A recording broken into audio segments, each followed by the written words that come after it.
In the 13th century, there was one rule no ruler dared to break. You could refuse a deal, you could insult a king, but you never touched the messenger. In 1218, one man did, and the world paid for it. What makes this moment strange is that the man who could respond to it, Genghis Khan, did not begin as a conqueror looking for war. In fact, by Mongol standards, he was unusually strict about one thing: order.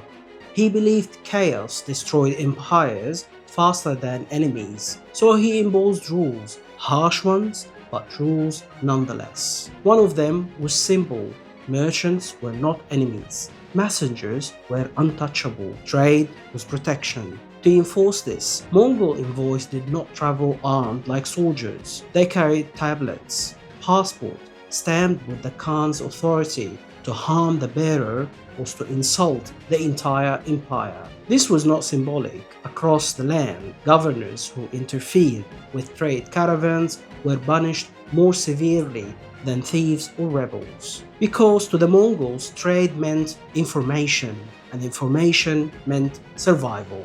That's why what happened next was so dangerous. My name is Rami. Welcome to the show.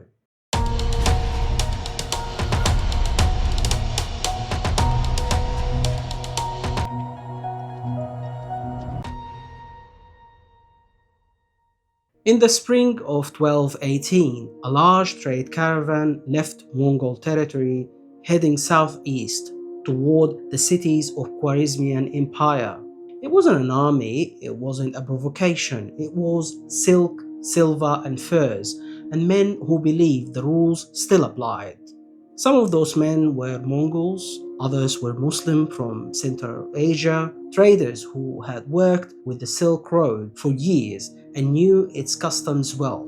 This mattered because caravans like this were common. They crossed borders every season, carrying not just goods but news about prices, harvest, politics, and rumors of war. Empires depended on them. The caravans reached Otrar, a frontier city sitting at the edge of the empire, the kind of a place where ambition meets paranoia. Otrar was rich but exposed. It sat between powers, and cities like that learned to survive by assuming the worst. The governors of Etrar in Al-Shuk watched the caravan arrive. To him, the timing felt wrong. The Mongols were new, they were expanding fast, and rumors traveled faster than facts. In recent years, Central Asian rulers had learned a hard lesson. Trade caravans could hide spies. Merchants could become scouts. Information could be more dangerous than weapons. Inal-Shuk did not see silk and silver. He saw a threat. No evidence was presented, no intercepted messages, no proof of espionage. But in a frontier city, certainty was a luxury. The merchants were arrested, their goods were seized, not quietly, but publicly. A warning, not just to them, but to anyone watching. They were interrogated, and then they were executed. What's often forgotten is that this was not yet a declaration of war. At this point, it was still a local crime, brutal, illegal, but reversible. Governors made mistakes, goods can be returned, punishment could be blamed on overreach. History still had exits, but instead of containing the damage, the Khwarezmian court chose to protect the decision, and in doing so, they transformed a border incident into an empire crisis.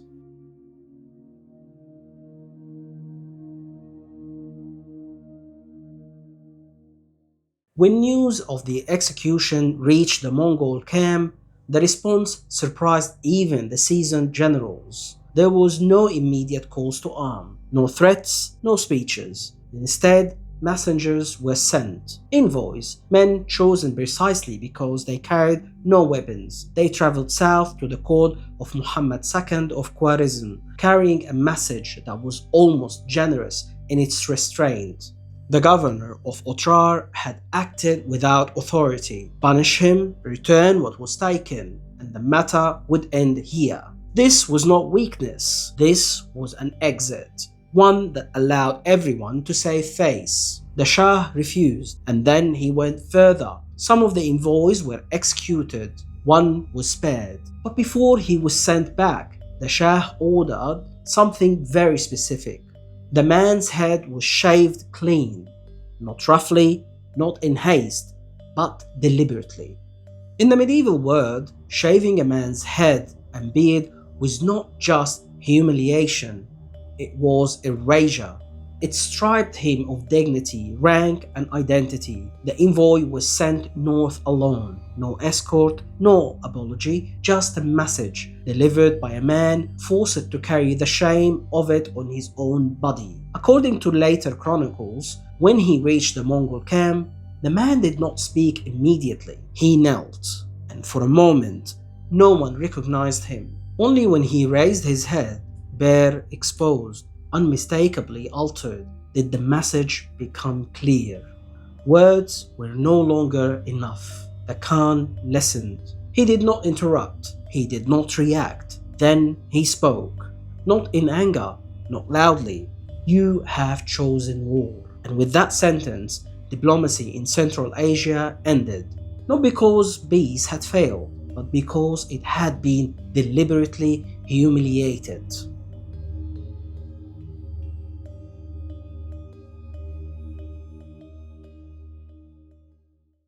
War did not begin with fire, it began with silence.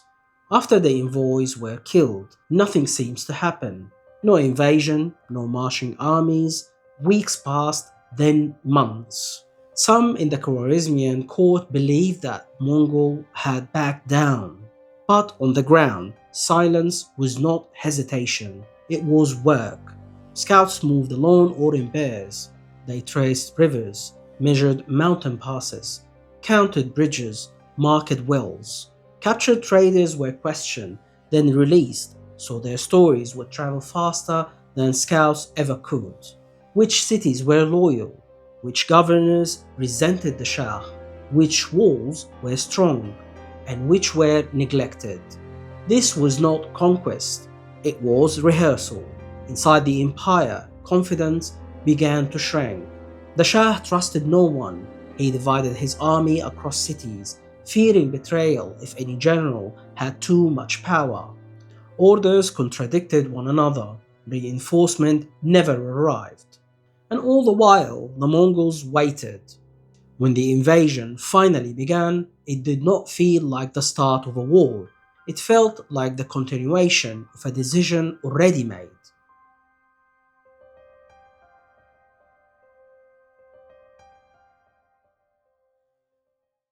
The invasion did not arrive where anyone expected. The Khwarezmians had prepared defenses along traditional routes. The Mongols did not take them. One force crossed the Kizilkun Desert, a landscape so hostile it had been left unguarded. They crossed it anyway. They traveled at night, used wells mapped months earlier, split into smaller units. When Mongol horsemen appeared behind enemy lines, panic spread faster than orders. Reports contradicted one another. The Mongols were north, no. East, no. Already inside the empire.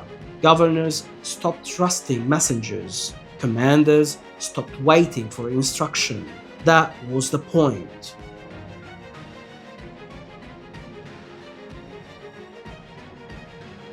Mongol armies often traveled with translators, men fluent in Persian, Turkish, Arabic.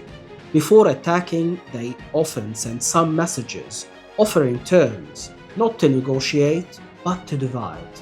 Those who surrendered early were often spared. Those who hesitated became examples. Fear moved faster than armies.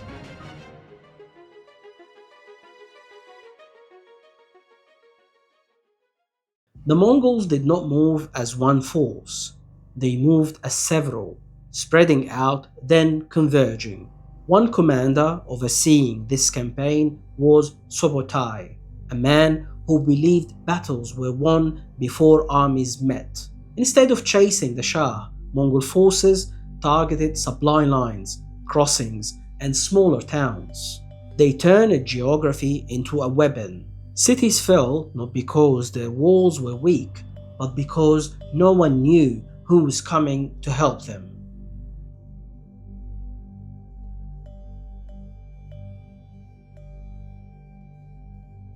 The city where it all began resisted. For months it held out. When it finally fell, the message was clear to every city still watching. This war was not about territory, it was about consequences. From that moment on, many cities surrendered at the rumor of Mongol approach.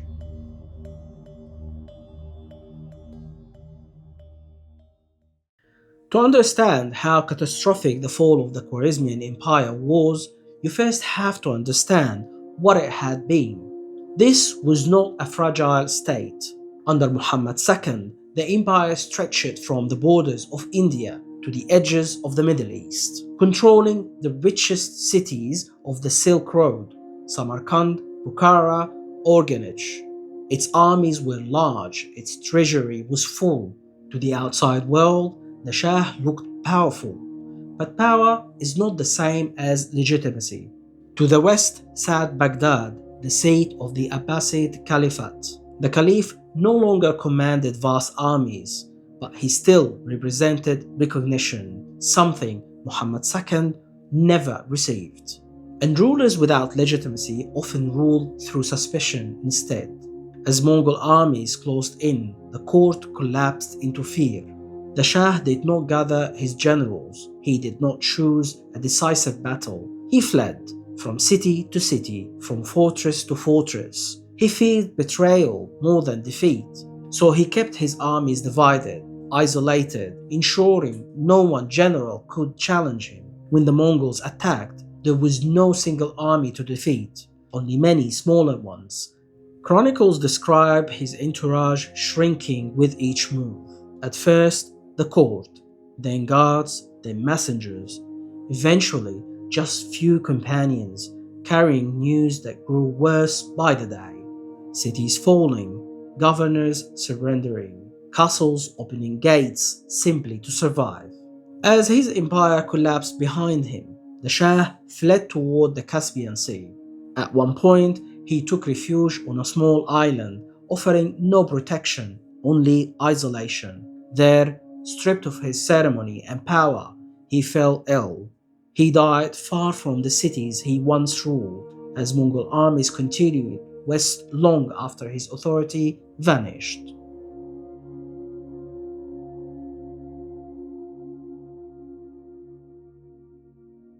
When the Khwarezmian Empire collapsed, leaders in Baghdad watched from a distance. They saw what happened when diplomacy ended and pride replaced restraint. And they believed the lesson belonged to someone else. They believed distance would protect them. They were wrong. Within a generation, Mongol armies would march west again. This time, they would arrive at Baghdad itself.